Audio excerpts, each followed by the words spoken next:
Hello everyone, welcome to my Black Ops Cold War Realism walkthrough, and this is Mission 3, Brick in the Wall. And this is another very short mission, but it changes the gameplay in a way that I never expected Call of Duty to do. So, this is going to be stealth in the beginning. And grab this guy as a human shield, bust the door, and then shoot these guys. They will not be able to get through your human shield. And then we are going to transition over to here, where you need to grab Adler's gun, and then use it to kill this guy over here. And then once we've killed these guys, we're gonna progress onward through some exposition, and we're gonna get introduced to the stealth mechanics of this mission. So, if you remember Black Ops 3 had a campaign mission, which I believe was Mission 6 Vengeance, where you had the ability to do this stealth section without the aid of an AI partner, because that's just how Call of Duty normally goes, where you have to move through this scripted moment with your AI partner while they're busy guiding you through this stealth section. But in Black Ops 3, there was a mission where you had the ability to handle this large group of enemies stealthily, or just go into combat, and that choice just changed up Call of Duty's gameplay in a way that was very interesting. And for this sequence, they're doing something similar, only you have to remain stealthy at all times. And the stealth sequence does not last as long compared to that one mission from Black Ops 3. And I'm going to take the time to do an optional objective right here where I need to either save or kill this informant. I'm going to kill the informant because he actually gives away Greta's position, and he's therefore a bad guy.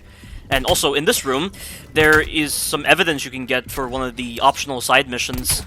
And there's also evidence you can get inside of Krause's apartment, inside one of the rooms. So, I picked up both of them, so I can't wait to see what the optional side missions are going to be like. I'm not going to be doing them for this walkthrough because I don't know what they're going to be like, and they probably don't really contribute that much to the story, considering that they're optional. Although if they are demanding in a sense, then I probably will post them on this channel. But just follow the path that I'm taking here, watch the whole entire area, keep watch over these guys. You have the ability to mark these enemies with your camera, but there's no need, and you also have the ability to silently take them out or use them as human shields. But it seems a little excessive given how simple and easy the stealth sequence is, so I'm wondering if there are going to be more stealth sequences like this in the later missions, if they're providing you with this many options, because if they're providing you with this many options, then surely it must mean that you're going to be doing something similar in the later missions. But get to the bottom of this staircase right here, and then trigger this little moment with Krause. You need to wait until Krause moves away from the railing, and then now is your opportunity to move. Get inside of this room to the left, and wait for Krause to go down the stairs. And then once he goes down the stairs, you're free to go inside of his office, and then use the black light to find the hidden entrance, and that will conclude the stealth sequence of this entire mission.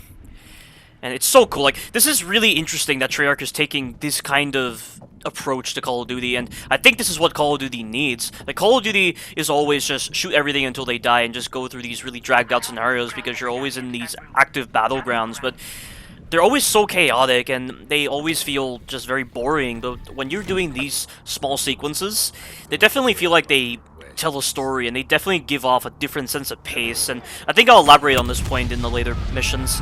But run to this guy, grab him as a human shield, and then use this time to take out these enemies that are going to be appearing. There's going to be a transition that PlayStation does for some reason, right over here. Yeah, that's very strange, but you can clearly tell based on the fact that I still have the human shield that I've been getting rid of these enemies very easily. But now that they're dead, go over to the right-hand side of this area, and then run towards the shotgunner. Do not fear his shotgun. His shotgun doesn't kill you that quickly when you're at close range. Grab him as a human shield, and then use this time to take out the enemies on the bottom floor. There are going to be a couple of enemies setting up on the top floor, but use the explosive barrels to your advantage in order to get rid of them.